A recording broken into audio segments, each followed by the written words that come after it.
À 20 minutes environ de Rennes, dans un méandre de la rivière Yveigne, se dresse Château-Giron. Labellisée petite cité de caractère depuis 1978, la commune a su mettre en valeur de façon intelligente les richesses de son patrimoine. Le principal but de la commune, c'était de redonner une seconde vie à d'anciens bâtiments qui n'avaient plus forcément leur utilisation initiale. Bon, ça a été le château avec l'installation de la mairie en août 1978. Ça a été la rénovation des halles en médiathèque.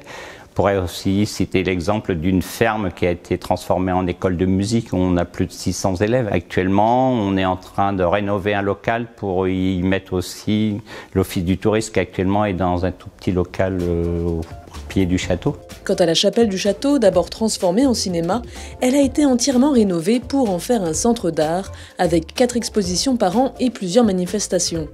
Aujourd'hui, Château-Giron compte plus de 10 000 habitants.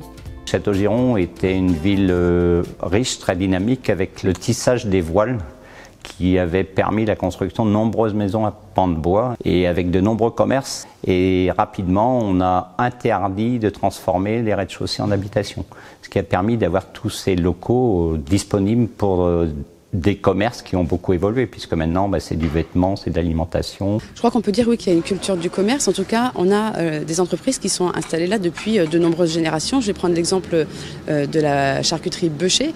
Ils ont fêté il y a 2 ans les 120 ans de l'entreprise, la 5e génération. Et la 6e génération est en train de se mettre en route pour prendre le relais. Le marché aussi occupe la place des Gattes tous les jeudis depuis de nombreuses années.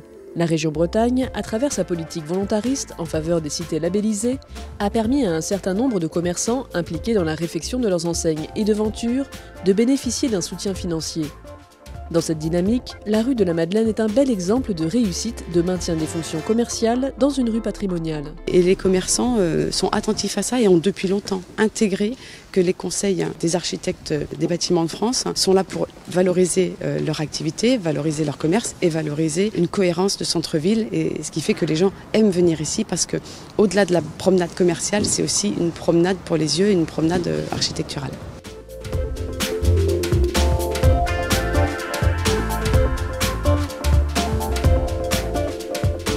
Alors je crois que c'est indéniable, le commerce est un atout pour l'attractivité d'un territoire et d'un centre-ville. Dans notre hypercentre, on a plus d'une 50aine de commerces. Et je pense qu'à Château-Giron, on y vient, on y vit, on s'y sent bien, on y reste et on a envie d'y revenir.